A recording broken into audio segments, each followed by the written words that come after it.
Hey everyone, and welcome back. We're diving deep into something that I'm sure a lot of you are familiar with, at least to some degree, and that's burnout. And we're not just talking about your everyday, oh, I'm a little stressed kind of burnout here. Right, this is the real deal. We're talking about a serious issue that can impact every part of your life. And lucky for us, because we need all the luck we can get when it comes to burnout, right? Right. We've got a ton of research and expert insights to help us understand this thing from the inside out. You know, one of the things I found most interesting is how burnout really is more than just feeling stressed. It's like this total depletion on all levels, emotional, physical, even mental. Totally.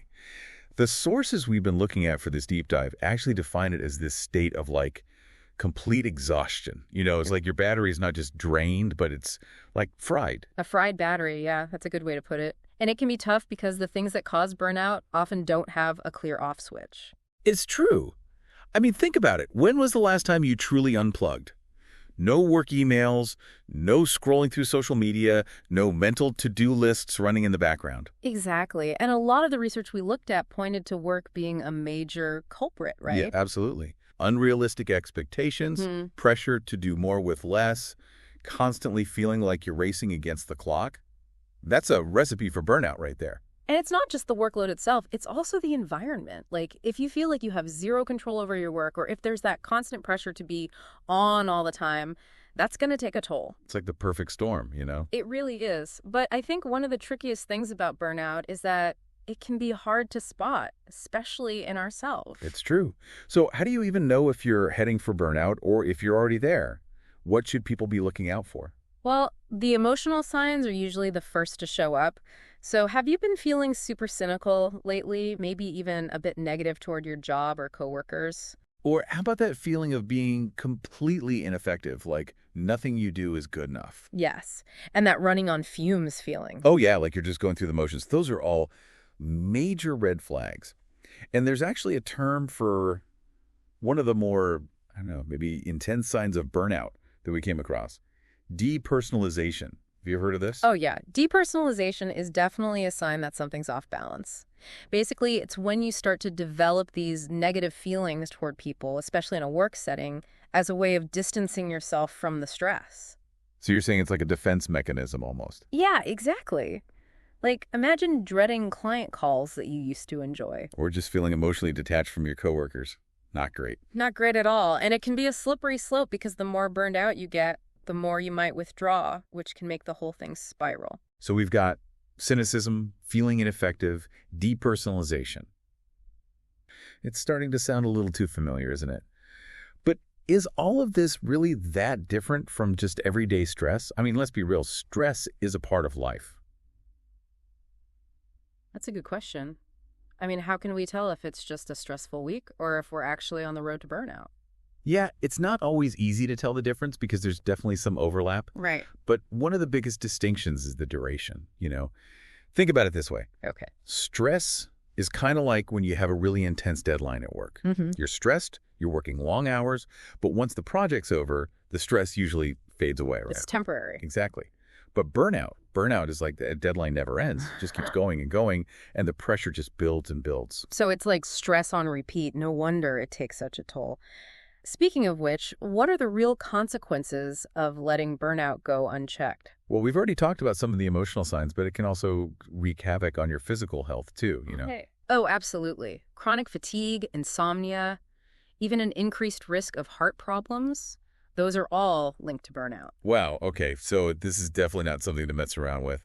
But there is some good news here, right? There is. I mean, we're not doomed to a life of burnout, are we? No, not at all. All of our sources agree that burnout is preventable. That's a relief. It really is. And one of the most effective ways to prevent it is to prioritize your own well-being. It's about taking care of yourself, both mentally and physically. Okay, well-being. Yeah. That feels kind of vague. What does that actually look like in the real world, especially when you're already feeling overwhelmed and stressed? I get it. It's one thing to say take care of yourself. It's another to actually make it happen. Exactly. But it doesn't have to be complicated. Even small changes can make a difference. Like what? Give us some examples. Well, one of the biggest things is setting boundaries, especially between work and your personal life. Remember that analogy of the fried battery? You wouldn't keep using your phone if it was about to die, would you? You'd plug it in and let it recharge. Well, you need to do the same thing for yourself. So unplug and recharge. Okay, I'm on board with that, but Yeah. it's easier said than done, right? How do you actually do it?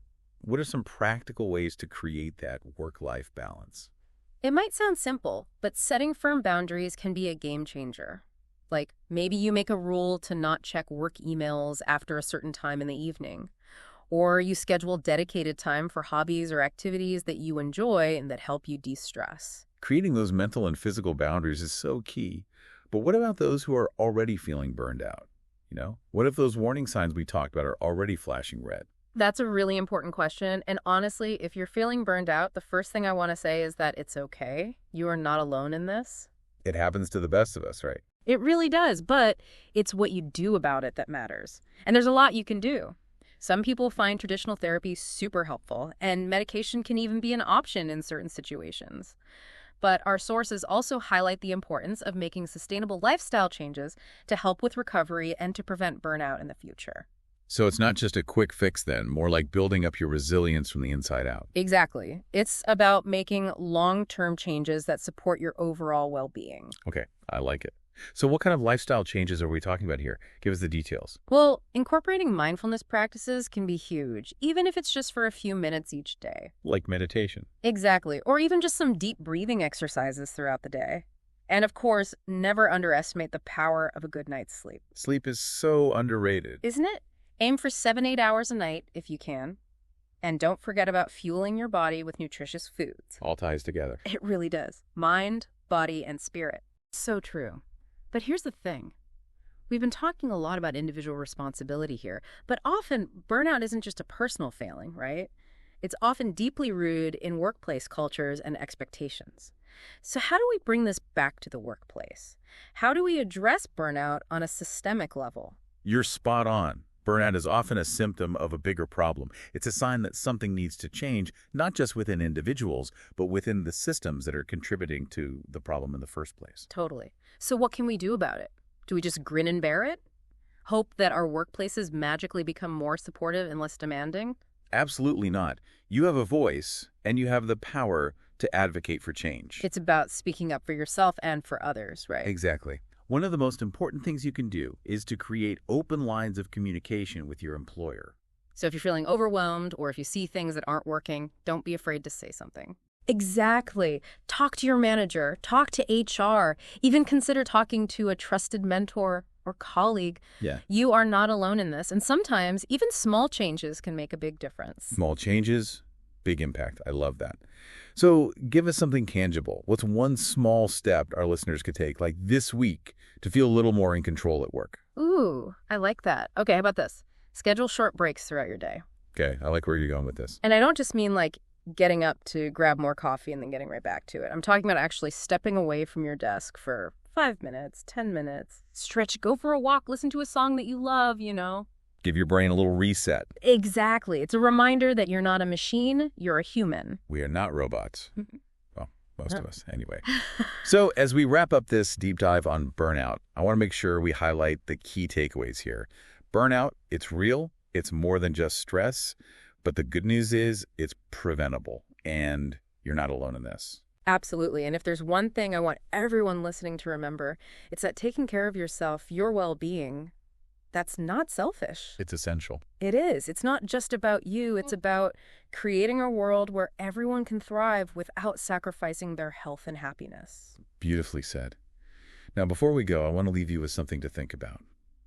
We talk a lot about burnout as an individual problem, something you solve with self-care and better boundaries. But what if it's bigger than that? What if burnout is actually a symptom of a system that needs a serious overhaul? Ooh, that's a big one. It is a big one, right? Is it even possible to find a truly sustainable way to work and live in this always-on world without burning out? Or do we need a more radical shift in how we approach work and success and well-being altogether? Something to ponder. Until next time, keep learning and take care.